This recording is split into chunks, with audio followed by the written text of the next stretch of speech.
Mikael, if I espouse your concept of Allah, right, being one being, one person, I'm forced by reading the Qur'an. If I hold to that position, right, one being, one person, then I'm forced to have to admit that the Qur'an teaches polytheism. See, and I'm trying to go there with you to show you what I mean. Yeah, but this is your argument. You're like, oh, actually, the Quran actually presents God in a polytheistic manner. So you should have a problem. No. I'm not saying it does. I don't believe the Quran teaches polytheism, but only in the sense that I believe in a mono-pluralistic God. I believe that it's one God, multiple persons. If I hold to one being, right, one person, and I read some of these passages in the Quran, I'm forced to have to accept the fact that the Quran teaches about multiple gods. It teaches polytheism. Okay, but and I'm trying to hit one place to show you that. Okay, but why don't Muslims come to that conclusion?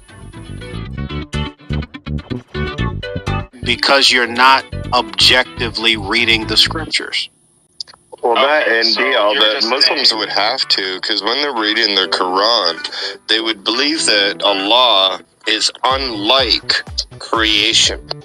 Correct? He is unlike creation. Creation is one being, one person, isn't it, DL? Yep.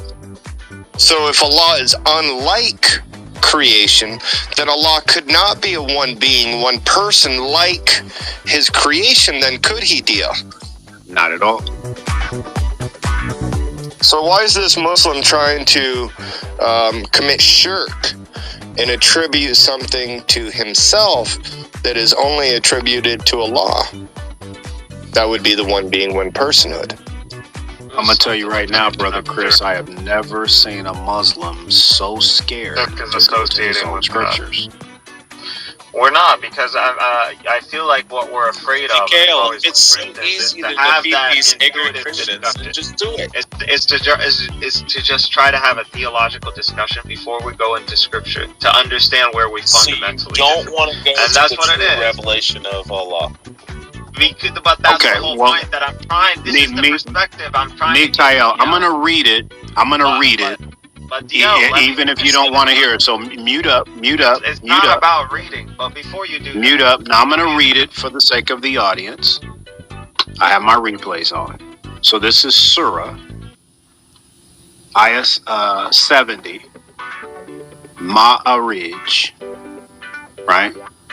Verse 39, it says, by no means, for we is supposed to be the majestic plural, have created them, man, out of the base matter they know.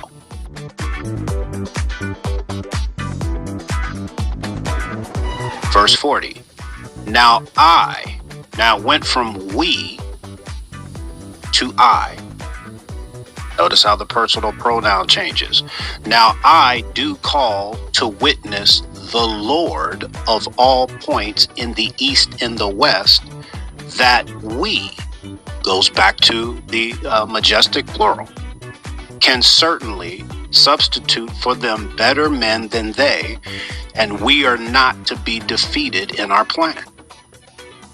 So in Ayah 39, it says, we created man out of the base matter they know.